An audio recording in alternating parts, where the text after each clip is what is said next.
Bien, primera parte del ejercicio. La idea es que les decía yo, primero trabajar con el servidor. Para eso les decía, no creo que tengan problema y si no se los recuerdo, XAMPP es lo que nosotros conocemos como un servidor. Tu máquina se va a convertir en un servidor para las peticiones. XAMPP funciona a nivel de servidor web y por lo tanto utiliza Apache como un motor para que cualquier consulta que le hagas de una página, te lo pueda responder y tú puedas tener los resultados.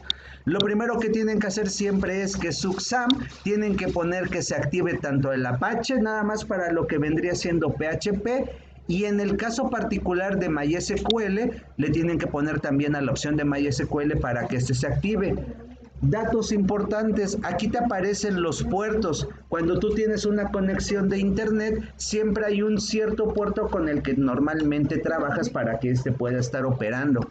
En el caso de Apache, utiliza los puertos 80 y 443 y en el caso de MySQL ocupa el puerto 3306. Hagan de cuenta que dentro de su conexión de internet hay diferentes como entraditas. Entonces, estas tres son exclusivas para lo que vendría siendo XAMPP. El Facebook ocupa otra, entonces en algún momento si quieren bloquear el Facebook en una empresa, lo que hacen es bloquear esa puerta para que no puedan entrar. Pero bueno, ese es otro tema. Una vez que ya entendiste esta parte, si funciona bien el Apache y el MySQL, estos aparecen de color verdecito. Cuando tú quieres abrir estos servicios, vas a abrir obviamente una página web y en la parte de arriba tienes que escribir el nombre de localhost, que va a funcionar hasta que tu MySQL o tu Apache funcione y en este caso el servidor de base de datos hayas hecho que esté trabajando. Una vez que tú ya ingresaste aquí, bueno, pues es cuestión de que cargues la página que tú necesitas y en particular ahorita voy a entrar con que se llama PHPMyAdmin. Que se llama PHPMyAdmin tiene la finalidad de poder estar trabajando con algo que nosotros llamamos MariaDB. MariaDB es precisamente esta interfaz de trabajo para poder hacer que tus bases de datos con el servidor de Apache puedan estar interactuando. Características que tienen que conocer es que una vez que lo abriste te dice arriba cuál es el número de la dirección IP de tu servidor y también del lado derecho vas a encontrar el número de la dirección IP, vas a encontrar el tipo de servidor que estás utilizando, vas a encontrar cuál es el usuario principal y si en algún momento tú quieres ponerle contraseñas para que puedas tener diferentes usuarios y puedan estar trabajando, es cuestión de que le digas en cuentas de usuario cuáles son las que tú quieres estar cargando. Yo ahorita no tengo ninguna cuenta de usuario, por eso es que incluso hasta me marcó aquí un errorcito de hoy, tú no tienes cuentas de usuario. ¿Sale? Pero es cuestión de que tú consideres que tus bases de datos, si necesitas ponerles cuentas de usuario para que esa base de datos solamente ciertas personas puedan entrar y configurarla, tú lo puedes poner desde hasta arriba. Entonces, cuando nosotros tenemos bases de datos, de este lado me aparecen marcadas. Aquí me aparecen las diferentes bases de datos que tú tienes. Yo ahorita voy a crear una que habíamos dicho que se llama alumnos. Por lo tanto, de este lado, del lado izquierdo, me voy a colocar aquí en donde dice nueva. Cuando me coloque en esta que dice nueva, aquí me dice crear una base de datos, me aparece obviamente el nombre de la base de datos y aquí le voy a poner el nombre que yo quiera, que en este caso se llama alumnos. Enfrentito me va a decir cuáles son los tipos de simbología que nosotros utilizamos. Que dice UTF-8MB4 se refiere al alfabeto que nosotros conocemos, las letras de la A a la Z y los números del 0 al 9. Si estuvieras a lo mejor en China, bueno, pues aquí agarras y buscas uno que sean los símbolos chinos, los símbolos árabes, los símbolos romanos, griegos o cualquier otro. Que dice UTF-8 es el que nosotros conocemos como código normal o como son los símbolos de las letras que utilizan de forma normal. Cuando ya nosotros creamos esta base de datos y le pongo crear, aquí me dice, ya creaste una base de datos, incluso aquí me aparece el nombre de alumnos, ya tengo esa base de datos creada. Y ahora viene la otra parte que es crear una tabla adentro de la base de datos. Aquí el nombre obviamente de la tabla es el que tú quieras, que en este caso es estudiantes. Y aquí me va a decir cuántas columnas o cuántos campos son los que yo le voy a crear a esta base de datos. En este caso particular necesito que sean 4. Si tú quieres más, ya sea que le vayas subiendo los numeritos o que tú los escribas de forma directa. Cuando creas los campos son como lo que hicieron en su momento con Access y estoy seguro que lo han estado trabajando con el Inge Gabriel. Entonces mi tabla se llama estudiantes y necesito que tenga 4 columnas o campos. Aquí le voy a poner crear. Y aquí me va a decir precisamente cuáles son los campos que yo quiero realizar. Si ustedes recuerdan cuando creábamos bases de datos, teníamos que tener obviamente una tabla en donde nosotros llamáramos esta estudiantes. Campos que utilizábamos, el primero que se llamaba clave, después uno que ahorita voy a llamar que se llama nombre, apellido paterno y edad. Son esos 4 campos que nosotros tenemos. El primero que se llama clave, nosotros lo llamábamos como autonumérico. Nombre va a ser de tipo texto, apellido paterno de tipo texto y edad de tipo número. Esas eran las características que nosotros teníamos para Access. ¿Cómo las vamos a implementar nosotros aquí? Vamos a hacer lo siguiente. El campo que nosotros teníamos como clave y que era autonumérico, lo voy a llamar también clave. Pero ahora yo le voy a decir que va a ser de tipo entero.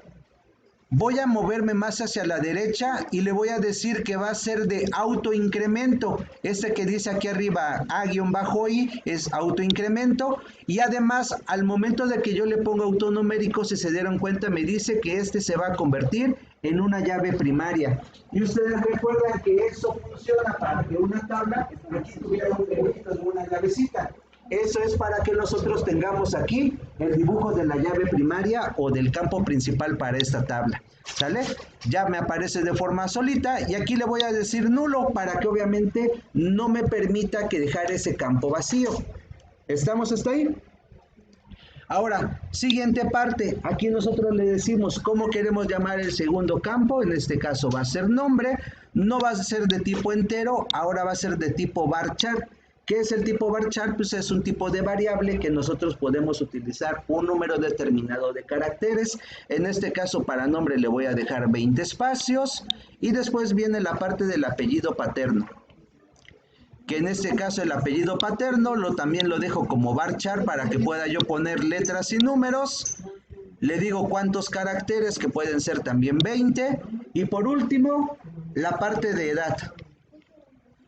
Y la parte de edad lo dejo como entero sin ningún problema. Hasta ahí problemas de cómo crearlas, ya lo han estado haciendo también con su otra materia, ¿verdad?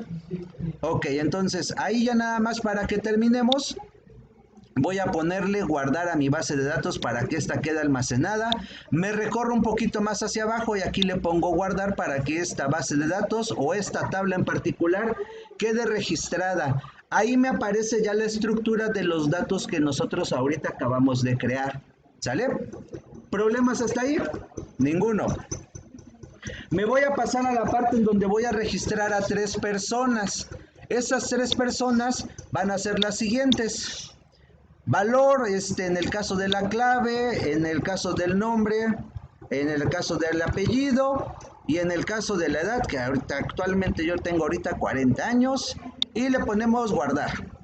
Aquí ya me dice que la base de datos ya tiene una persona registrada, ¿sale? Voy a registrar nada más a 2 personas. Segunda persona, el nombre va a ser Luis Santos y ya, que es de 46 años. Listo. Eso va a hacer que a final de cuentas yo ya tenga una base de datos, yo ya tenga una tabla y que a final de cuentas yo ya tenga personas ahí registradas. Si le doy clic a donde dice estudiantes, precisamente aquí yo ya alcanzo a ver que tengo estas 2 personas registradas en mi base de datos. Eso ya lo han hecho, entonces no creo que haya problemas con esta primera parte de la creación de su base de datos. ¿Sale? Ahora, me voy a pasar a la siguiente parte. Yo necesito hacer ya lo que vendría siendo una página web para poder estar guardando ahí mi información. Pregunta, ¿dónde se guardan las páginas que se crean para el examen? En una carpeta que se llama exam y después, no, htdocs. Y aquí obviamente tenemos que tener una carpeta que es a donde ustedes quieran ingresar. En este caso yo ya tengo inclusive hasta su código con el que ahorita vamos a empezar a trabajar. Aquí, si se dan cuenta, yo tengo una base de datos, una tabla o una página vacía. No tiene nada de información, está completamente vacía. Lo único que yo voy a hacer aquí es que abajito del head y antes del body voy a agregar aquí un PHP, que es un código incrustado para que este sea representado, leído y procesado por lo que vendría siendo PHP. ¿Sale? Habíamos dicho hace ratito, cuando tú quieres hacer que una base de datos sea leída, necesitas tres cosas: conectar al servidor, conectar con la tabla y conectar con tu consulta. Esas tres cosas son las que nosotros necesitamos.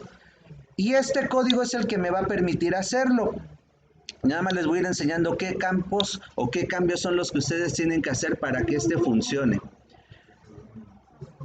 Primero, me sobra el ahí está. Primera parte, aquí me dice cuál es el usuario principal que tiene mi servidor. Ese nosotros dijimos que lo íbamos a sacar de la página que tenemos en mi PHP. De este lado, en la parte del inicio, nosotros tenemos el nombre del servidor. Aquí me dice cuál es mi usuario principal. Este usuario principal es el que tiene el acceso a la página y este dice que es mi usuario de root. Entonces, ese nombre del usuario principal es el que yo tengo que utilizar aquí en esta parte en donde dice usuario. ¿Quién es el usuario root?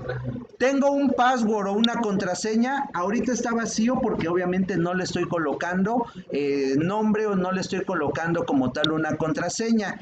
Y aquí me está diciendo cómo se llama el servidor al que yo me estoy conectando. En este caso se llama localhost, porque así es como se llama el nombre del servidor principal. Ese nosotros lo podemos sacar de acá arriba, en este caso se llama servidor, o aquí inclusive lo podemos encontrar. Ese es el localhost con el que yo me estoy conectando a la base de datos. Y aquí me aparecen dos opciones. Aquí me está diciendo, quiero que se realice una conexión, quiero que esta conexión sea de mi servidor, de mi usuario y de mi contraseña, que son tres variables que tengo declaradas aquí arriba.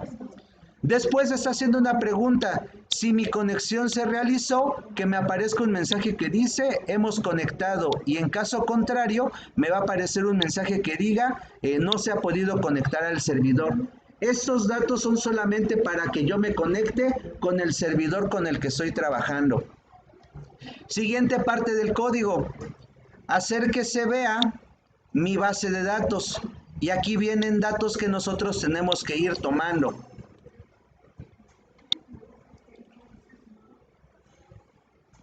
Segunda parte del código dice, necesitamos que se realice... Espérenme, ahorita se los ponemos. Está. Necesitamos que se realice una conexión a una base de datos que se llama estudiantes. La de nosotros, ¿cómo se llama?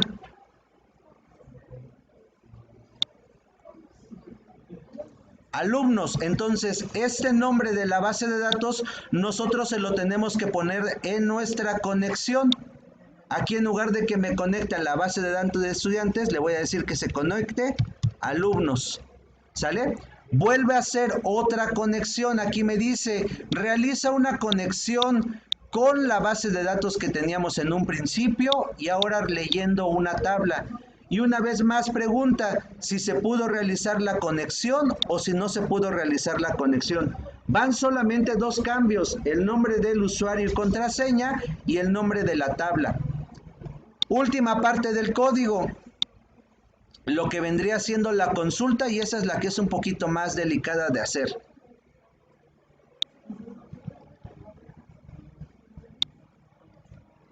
Y tenemos lo siguiente, aquí me dice consulta, y se acuerdan de los códigos de consulta que en algún momento trabajaron conmigo y que seguramente también trabajaron con Gabriel. Aquí dice select, ¿cómo se llama el primero de los campos?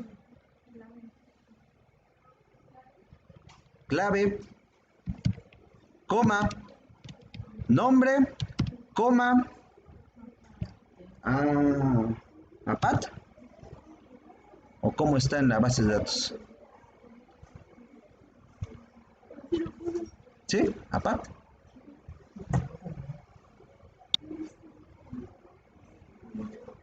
APAT.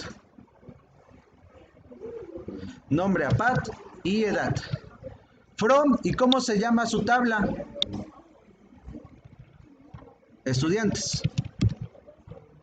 Y esos datos los sacamos de aquí, estudiantes. Ahora, aquí me está realizando una consulta. Dice que si mi resultado va a ser a partir de la conexión y de la consulta que nosotros acabamos de hacer. Si no existe el resultado, no se pudo hacer la consulta. Y en dado caso de que sí se pudo hacer, voy a utilizar un ciclo de repetición en donde me va a estar mostrando por renglones la clave. Y aquí muy importante, si tú tienes más campos que quieres mostrar, tienes que irlos colocando por cada uno de estos hechos. Hecho, el nombre de la clave, punto, columnas, porque son los datos que te van a aparecer como resultado. Y aquí tenemos que poner los nombres como los tenemos en su consulta, que el primero fue clave, el segundo fue, nombre está bien, ¿eh? El tercero fue APAT. Y el último, por ejemplo, aquí que me está faltando,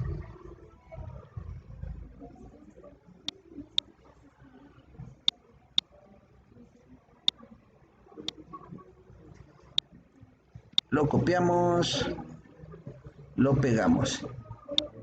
Y el último se llama edad.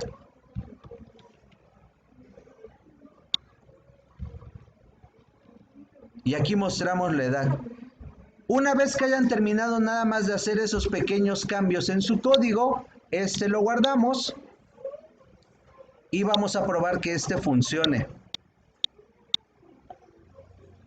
Para hacer que funcione, una vez más abrimos el localhost.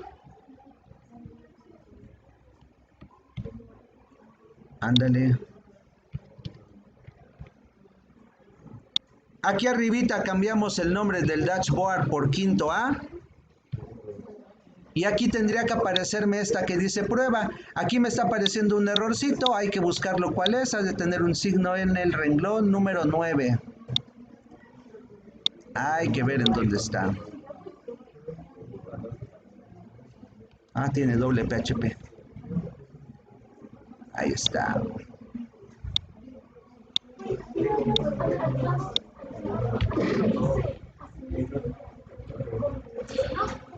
Bien, a ver, miren, nada más, aquí ya tenemos la base de datos ha sido conectada, la base de datos también, y aquí ya me aparece la clave, Andrés Paterno Silva, edad 40, la clave 2, nombre Luis Santos y edad de 46. Cuantos campos o cuantos registros tú tengas registrados o tengas almacenados, aquí te va a estar haciendo la muestra de cada uno de los renglones que tú tengas. Vamos a hacer otro ejercicio, aquí nada más cuestión de que agreguemos a alguien más. Aquí le vamos a decir que la tercera persona va a ser, no hay ningún Pedro acá para que no se ofenda. Pedro Ríos, de 30 años. Y una vez que lo guardemos, hacemos que en mi documento se actualice y que me aparezca esa tercera persona que tenemos. ¿Sale? Este ejercicio es solamente a partir de una base de datos que tengas, solamente considerar qué datos son los que vas a mostrar según lo tengas registrado en tu base de datos y lo estés realizando. Con respecto al código, son solamente 3 datos que tú tienes que considerar. La primera es la conexión de la base de datos o del servidor, la consulta que tú vas a hacer y el servicio a la base de datos que tienes que estar trabajando, nada más. Lo que voy a hacer después es que si esto te funciona, te voy a enseñar a colocar ya formularios para que en el formulario escribas la información y lo guardes y en el formulario ya puedas hacer que te aparezcan esos datos, ¿sale? Pero lo vamos a ir haciendo poco a poco. ¿Problemas con este primer ejercicio? ¿Seguros? Les voy a pasar este código o bueno, esta presentación para que lo recuerden cómo es que funciona y cómo es que tenemos que hacer cada uno de ellos, ¿sale? Ahí se encuentra el código para que de ahí lo puedas tú sacar y puedas hacer el ejercicio. ¿Les parece?